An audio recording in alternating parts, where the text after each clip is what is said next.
morning to Melanie Lenard from the University of Arizona to moderate the rest of the. Thank you, Evan.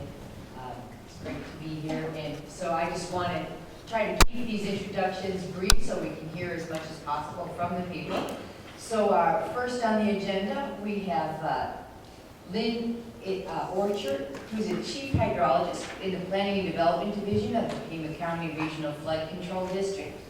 And he's been working on issues like this in flood control for 14 years, emphasizing hydraulic and hydrologic modeling.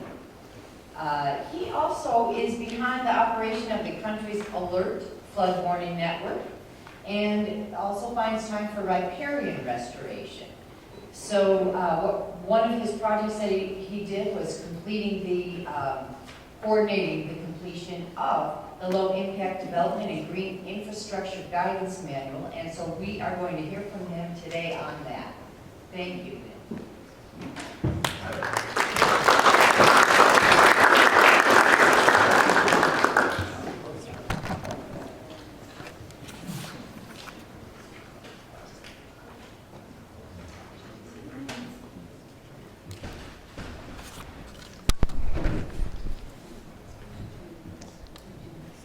Okay, is the microphone picking up? Nope, okay. Need the hand mic, please? Here, there's one. So let's try. Okay. We didn't understand our video conferencing audio situation until about 5 minutes before the start of the conference. All the presenters will wear one of these so that when we give the video conference on our website to people who couldn't attend, that microphone is going to feed into the video, and then a different microphone will feed into the sound system in the room. So 2 microphones per speaker, please. Great, so I'll put all of them. Very good. All right, so now I can hear that there's some audio amplification. So I'm very excited actually to have the opportunity to speak this morning because it means that the LID guidance manual is a completed product. So that's exciting for me. It's been a number of years in development. It's been an exciting thing to work on, and to have it completed and ready to be digested by the public is a great thing. So the guidance manual has actually been online in draft form for a number of months, and so if you've downloaded a draft in the past, I encourage you to go back online and check out the final version. It's quite a bit tighter and it's a good product. Rather than putting the web address up on a slide, the easiest way to get to our guidance manual is just Google low impact development in Pima County, and it's the very first hit in Google. So that's the easiest way to get to our guidance manual. There's also a link to it on this conference's registration page. So we already mentioned that almost exactly 4 years ago today there was a conference that discussed the need for developing specific guidance for low impact development in the arid Southwest. And this manual is a result, is a product of from the outcome of that conference. And so while the Flood Control District has taken a lead in compiling the manual, it's been legitimately a collaborative effort between a number of agencies and groups. Substantial contributors include the City of Tucson, PAG, Watershed Management Group, and Stantec. And then most recently, we were able to receive substantial assistance from the EPA and their consultant, Tetra Tech, to complete the manual. They provided quite a bit of substantial technical expertise for us, and we really appreciate their help. And so Martina Frey and Jason Wright are 2 of the individuals from Tetra Tech that were very instrumental in completing the manual. They're here today. They're going to raise their hand right now. Jason's here and Martina's over here. And so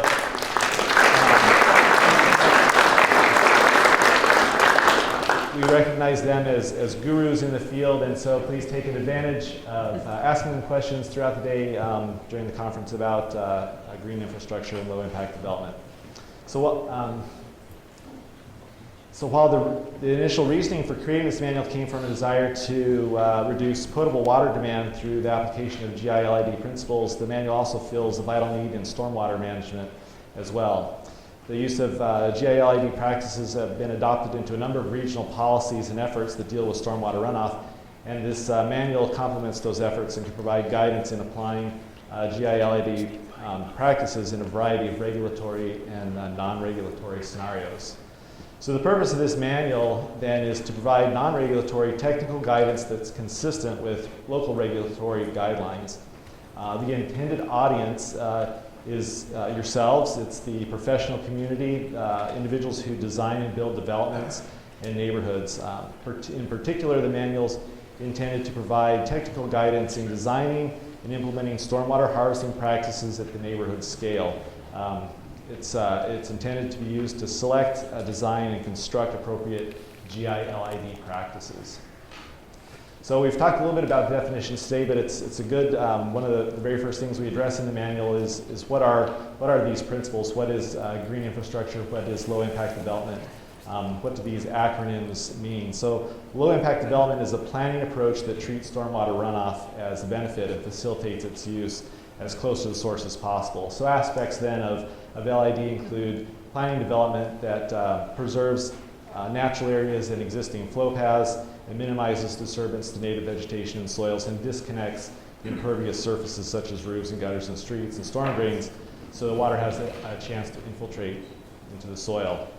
So then green infrastructure in the context of this manual is going to generally refer to structural components or engineering practices that are utilized to accomplish those LID objectives. So these are things that we're going to actually construct and build, like a cistern or a stormwater harvesting basin. So then LID and GI practices used together are defined as a system of practices that preserve, enhance, or recreate the natural functionality of an area that's being developed. And because GI and LID are typically implemented together, the terms are often used synonymously or collectively referred to GI-LID. So if this isn't a regulatory manual, what's the incentive to be using it or applying these principles or practices into your projects? To start, urbanization we know creates more impervious surfaces which increase stormwater runoff. So in our climate in the Southwest, rainwater and stormwater are very valuable resources, but have historically been disposed of as a nuisance or a hazard. So GI-LID practices encompass approach to stormwater management that preserves or mimics the natural drainage of stormwater runoffs to mitigate the effects of the increased impervious surfaces. So one of the major practical benefits right off the bat is that the GI-LID practices provide flood mitigation by reduction of stormwater runoff rates and volume. So the red line here on this graph, if that represents a post-development hydrograph, the blue line then would describe a hydrograph after the implementation of GI-LID principles. So not only do you get flood mitigation by reducing the flood peak, you also have the volume of water between those two curves available to you to use for beneficial uses. So that's an incentive. So other incentives, stormwater that's captured in GI-LID practices provide natural irrigation and supports vegetation, which in turn provides other benefits that are important in our areas, like a shade to mitigate the heat island effect. So GI-LID practices promote plant viability by diverting stormwater directly to the planting areas, causing stormwater to remain longer and permeate deeper into the plant's root zones. LID planting practices can be used to minimize the disturbed areas and compacted soils that cause cause lower rates of infiltration. So here's a couple of examples of a traditional type of parking lot that's going to provide plenty of runoff, but this tree has been planted in an area that's safe from being impacted by that runoff. It's got a nice little concrete island so that it's protected from any stormwater. It's got a little bit of potable water to irrigate it. As a contrast, there's this picture of just outside of this building on Scott Avenue, where the parking lot was designed with flush curbs that drain directly to a vegetated area and supports vegetation. So that's a benefit. So additionally, GI-LID practices have the potential to reduce pollutants in our stormwater. So interception, transpiration, evaporation, and infiltration reduce the amount of runoff, which in turn slows the flow rates, and that combined with energy dissipation from plants reduce the potential for erosion. Nutrient cycling and soil reactions also improve water quality. So the list continues.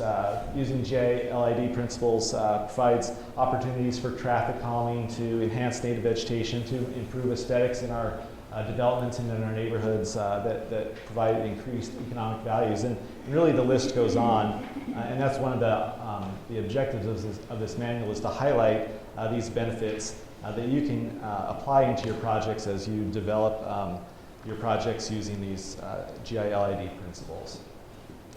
So, all right, so you've got your guidance manual and you're ready to begin designing your project. The first step of the design process is a comprehensive site analysis that should include an evaluation of critical features in the natural environment. So early identification of these features results in a more efficient and effective design and doesn't compromise the goals of the development. So oftentimes we see this process applied backwards, where we see a design that's placed on a landscape, and then we see individuals or developers struggling to shoehorn in GILID practices after the fact because they're being required to by some sort of regulatory requirement. Planning for GILID at the beginning makes the process much easier. So a good site analysis that you're going to want to start with is an important step on the way to a successful project, and investing time there is worthwhile. So at a minimum, you should characterize the basic physical geography, the floodplains, slopes, flow paths, etc. And then the biological resources such as riparian areas and areas that contain native vegetation. And then on top of that, then you can begin to overlay utility easements and the areas that you intend to develop. So after a thorough site analysis, you can begin to apply LID practices to the planning of your design. So one of the first LID site planning practices is to conserve natural flow paths in natural areas. So the placement of development within floodplains or riparian habitat causes a greater overall impact than if you place the development outside of those sensitive areas. So consideration should be given to preserving those natural flow paths and any mature vegetation, and utilize those areas for beneficial purposes. So here we have some real world examples and some hypothetical examples. The black and white slide, picture is an image in northern Pima County taken in 1979 before development. The middle slide, or the middle picture, is a hypothetical drawing of typically ways that development could typically be employed. In that case, they've constricted the flow paths to artificial channels and constrained them in order to maximize the developable area. And then on the color picture is how the development actually was laid out and built. And you can see that between the black and white slide and the color picture, which was taken in 2012, that there's quite a bit of actually increased riparian vegetation in those natural areas. The vegetation was benefited by the increased runoff from the community, contributed that water right to the riparian areas. It enhanced those natural areas and is providing a benefit to that community. So the second goal of LID site planning in the site planning process is to disconnect and minimize impervious areas. So connected impervious surfaces such as roofs, roads, and driveways decrease the time of concentration and increase peak runoff, discharge rates, and volumes. So LID planning practices disconnect impervious areas and direct runoff to pervious natural areas or flow paths or landscaped areas. So there's a couple of examples here of, this shows the bottom color picture is a downspout that comes off of an impervious roof, and then rather than contributing right to a gutter or to a storm drain, it discharges to a rock swale where the water can be infiltrated right in, next to the building. And then the top picture is an example of, this is River Road, where rather than the road runoff drain to a curb and a storm drain system, it drains to a rock swale in the median and provides irrigation for some plants. So a third goal and a key component of the LID site planning process is to minimize the disturbed areas and reduce soil compaction. So it's not uncommon to have the developer set aside natural areas and have a good plan to conserve the natural flow paths, only to have those areas end up as staging areas for materials or being driven over by heavy equipment during construction. So project participants should understand why the natural areas and flow paths are being set aside for protection. It's helpful if construction documents clearly communicate the project's special requirements so that contractors can fully visualize what they need to be aware of. The use of preservation fencing is a helpful visual reminder on the project site. And then ultimately, though, there will be impacts during construction, and planning for and planning to restore those disturbed areas is an important aspect, again, of LID planning. So restoration returns a level of functionality to the ecosystem of the degraded site. Restoration activities include erosion control measures, soil improvements, native vegetation establishment, and importantly, invasive species control. So reestablishing vegetation in our climate is not a simple endeavor. You can't just roll out with a hydroseed and hydroseed the area and walk away and expect it to be successful. It requires planning regarding the type of vegetation and the method of how you're going to get it to reestablish. So finally, LID practices recognize that as stormwater drains from urban areas, it picks up and transports pollutants like trash and oil, sediment, and pathogens. LID planning applies source controls to remove pollutants or keep them on site where they can be managed more easily. So this can be as simple as substituting less harmful products for toxic chemicals or providing weather protection for areas where potential pollutants are used or stored. Additionally, you can provide secondary containment structures like this containment curb outside of an airplane hangar here in Pima County. So once you have your site analysis and you've got your LID planning objectives identified for your site, then you can begin to design the structural practices, the GI components, that will allow you to meet your LID objectives. So for example, you may have something like this where you've got a building and a parking lot, you've identified your flow paths, and then you may have identified objectives that you have for your site, such as connecting those impervious areas, possibly retaining the volume of stormwater on your property and irrigating some plants that you want to grow up. So now is the time that you begin selecting what are those structural practices that will support those objectives.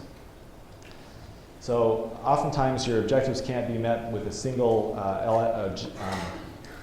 structural practice. So when your objectives can be effectively achieved with just one type, multiple GI practices can be combined in what we call a treatment train. So for example, you may intend on your property to construct a stormwater harvesting basin. At the same time, you might want to irrigate some plants, and you also want to not have your stormwater harvesting basin silt up right away and require a lot of maintenance.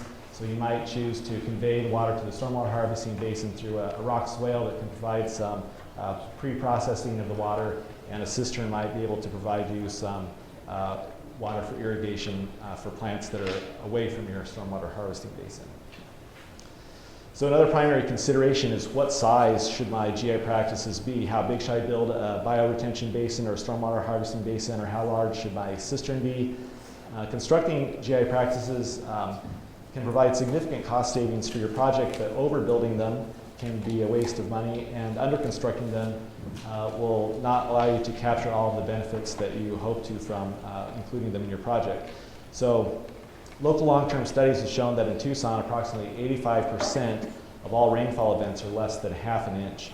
The American Society of Civil Engineers has suggested that the 85% rainfall event is a good event for capture for the purposes of stormwater mitigation, and accordingly, our region has adopted the half-inch event as the minimum threshold for first flush retention. So this figure of rainfall and runoff from the same data collected at the University of Arizona, rainfall events here in Tucson, illustrates that very small events, such as those that are less than 1/10 of an inch, contribute very little to total annual runoff, because most of the precipitation in those events is required to satisfy the runoff threshold. So in addition, events with the depths between 3/10 and a half an inch, though they are frequent enough and large enough to provide the largest single component of the average annual runoff volume. So given the first flush retention requirement that we have here in Pima County, and at 1/2 inches, that the largest component of runoff comes from those volumes of rainstorms between 3/10 and 1/2 inch. Sizing your structures to at least accommodate the 1/2 inch storm is advisable. So additionally, you can see that if you build your structures larger than accommodating the 1/2 inch rainstorm, you can receive additional benefits, but at some point you're going to have diminishing returns. After rainstorms that are bigger than 1.5 inches are infrequent enough that they don't contribute much to the total runoff volume. So constructing your GI features larger than they need to be to accommodate the 1.5 inch storm isn't cost effective. So we recommend that this is the range. If you're designing your GI structures, that you target between 1.5 and 1/2 inch. You're going to be able to accommodate those type of storms in your structures. So the next few slides will detail a number of GI practices that are described in the manual that are suitable for use in southern Arizona. So this is a stormwater harvesting basin, which is a shallow depression that collects stormwater runoff to infiltrate it into the soil to support vegetation. So these are effective and inexpensive practices for reducing stormwater runoff and volume, and they improve water quality. Stormwater harvesting basins can be constructed to a variety of sizes. They can be very small, like you see here, this one that's just irrigating one tree on a curb cutter. They can be pretty large basins, and they can be applied in a variety of applications. They're appropriate for residential lots or commercial developments or in chicanes along the side of the road. So rock or vegetated swales are open, shallow stormwater conveyance channels that are designed to convey slowly runoff to downstream discharge points. They may have vegetation covering the side slopes. They often have small check dams to slow the flow and allow for additional infiltration and stormwater volume reduction. Vegetated swales provide pollutant removal through settling and filtration in vegetation. So where soil conditions allow volume reduction in vegetated swales can be enhanced by adding a gravel drainage layer underneath the swale. That allows additional flows to be retained or infiltrated. And so there's this bottom, with the laser. This guy over here is downtown Lynn. It's not too far from here, and it shows water that's going to come off of 6th Street, and then it comes into this swale where there's a number of check dams where it can irrigate vegetation. This is brand new, and so the vegetation is still very small. Bioretention basin is a GI practice that removes pollutants from stormwater through a combination of physical, chemical, and biological mechanisms in a vegetated soil media. In a bioretention basin, the existing soils are excavated and replaced with engineered soils to increase stormwater infiltration and promote treatment of stormwater through physical and chemical and biological processes in the soil media. The planting of vegetation in a bioretention system is vital to facilitate the long-term function of the basin. And this is an infiltration trench. It's a channel-like subsurface excavation that has been filled with gravel to provide a large pore space for stormwater to infiltrate. An infiltration trench can have a very large capacity for retention or conveyance within the gravel layer. The gravel layer can be up to 4 feet deeper than the bottom of the swale, so it has a significant amount of capacity. So an infiltration trench can be designed strictly to retain stormwater, or it can be designed with a longitudinal slope to convey stormwater to another location. Vegetation, we discourage vegetation being grown in the bottom of infiltration trenches, unlike stormwater harvesting basins or bioretention. And harvesting rainwater from rooftops and cisterns is a way to provide high-quality renewable water that reduces demands for potable and can provide irrigation during dry months when no rainfall may occur. It's important to note that cistern volumes aren't counted for flood control mitigation because due to the variation in water level at any time in the cistern. And then this is, these are permeable pavements. So permeable pavements are used to infiltrate and store water, which turns a typical source of stormwater, a parking lot or a road, usually generates runoff and turns it into an area that can become a sink. They're effective in reducing peak flood runoff volumes on your project. Depending on site conditions, water can be collected in drains below the pavements for use elsewhere or just simply allowed to infiltrate. Permeable pavements are designed to support very high infiltration rates so that ponding doesn't occur even at high rainfall intensities. So however, the materials that can clog the interstitial pore spaces such as oil and grease and fine sediment can render the pervious pavements ineffective. So they require maintenance. They can work great or they cannot work at all depending on how you maintain them. So it's important that your sequence of construction events are considered when you're building permeable pavements so that you don't end up putting sediment-laden water on your permeable pavement and rendering it ineffective before construction is even complete. So then for each of these practices, the low-impact development manual includes design templates that can be used and modified for your individual projects. So these aren't meant to be complete designs, but they contain guidance for acceptable designs and provide recommendations for slopes, ponding depths, freeboard, that type of thing, construction materials, etc. So there's a number of drawings for GI practices included in the manual. And additionally, the manual contains an extensive plant list to assist in selecting plants that are appropriate for use in GILID applications. The list was developed locally and represents plants that are typically available through nurseries in our region. So it contains notes on water demand and benefits and appropriate use. It's a very extensive list. It's a great resource for whatever you're doing besides just if you're interested in plantings, it's a great resource, and so that's included as an appendix. And so lots of people to thank. I assembled the document, but these are all of the many contributors, and I'm sure that there's quite a few that are missing. Appreciate all the help that went into it. So that's a snapshot, the Cliff Notes version of the guidance manual. And I hope that you take an opportunity to download a copy and look at it and incorporate it into your work. Thank you.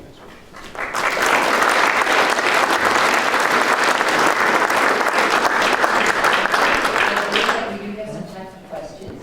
So I've got a mic. If you want to raise your hand, I'll try to run it over there, or I'll repeat the question if you don't have time to get the mic too. So questions for the board.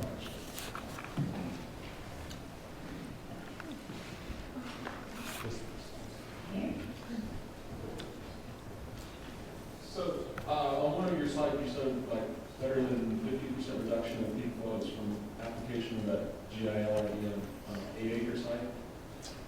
Was that monitored or based on modeling, or how did you get to that point? So that was based on modeling, and I might, that topic is actually going to be a topic of another talk today where there's been some modeling work done to look at how effective these practices are in reducing peak floods. And so we are going to talk about some modeling approaches, and the particular graph that we showed, I believe, was also based on modeled results. Yeah, it is an H&1/2 count. Great. Other questions? Well, I was wondering, I have a question here. You've got those designs that you've been providing to anyone who wants to use them. Have you seen a lot of interest in the places outside of the Tucson, Pima County area? So, so just recently, Marie Light was contacted by, I believe, the city of St. George.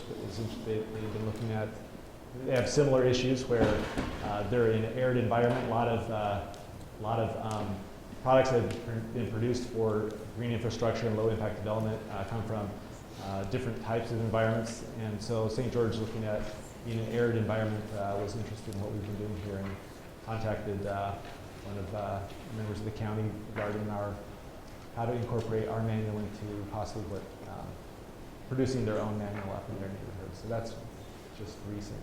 Great. And if you, there's another question, and feel free to bring up comments too, because we do have a nice discussion time here.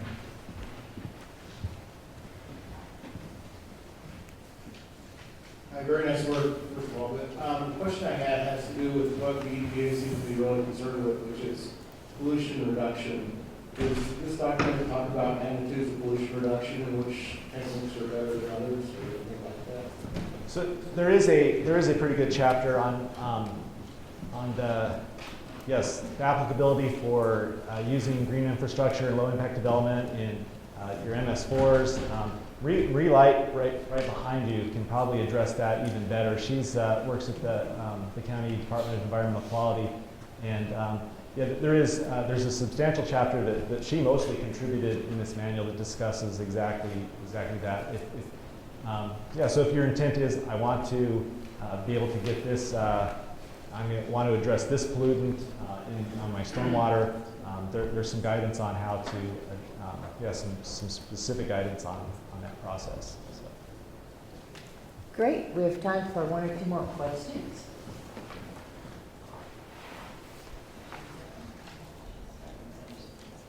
Does anybody have a question?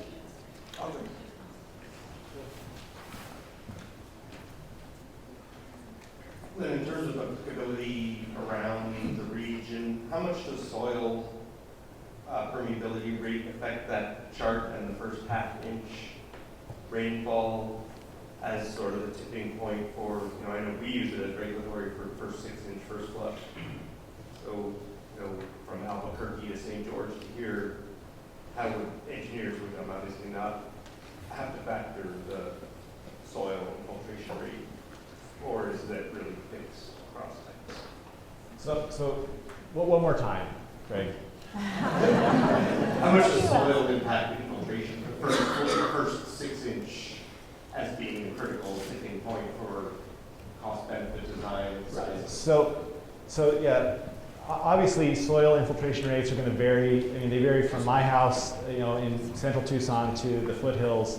And so one of the recommendations, in that site analysis process is to do some geotechnical work where if you're going to build a bioretention basin, or if your intent is to infiltrate, the recommendation rather than just using a number out of the book is that doing geotechnical analyses to see what the infiltration rate is at your particular project is advisable. So there is clearly variability from site to site, and if you're investing in constructing a product that is intended to infiltrate, you're going to want to make sure that it's not just right on top of cliche and just creating a pond.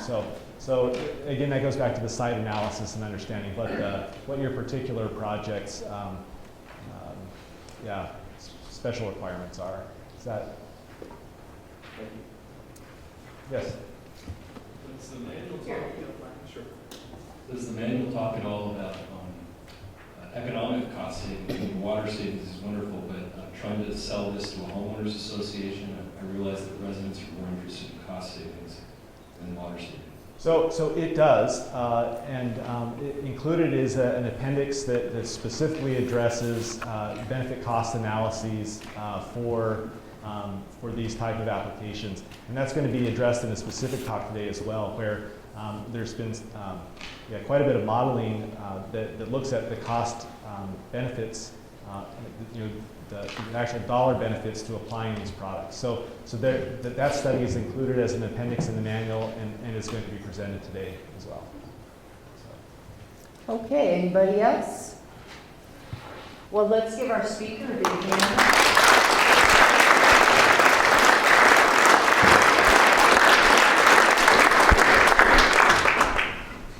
Thank you. And our next speaker, we have Mead Meyer, who's been with Pima Association of Governments for about 9 years now. And one of her many projects has been the Low Impact Development Guidance Manual. And she's going to talk about the inventory of regional policies and efforts. And we probably will have a little extra time for questions since we have some time built in.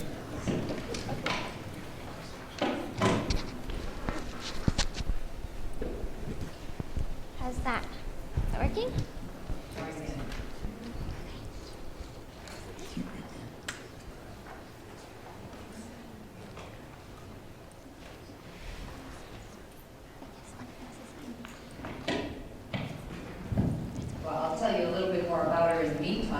She's also been involved with the Clean Water Starts With Me campaign and other outreach activities. And she coordinates a regional working group of stormwater quality managers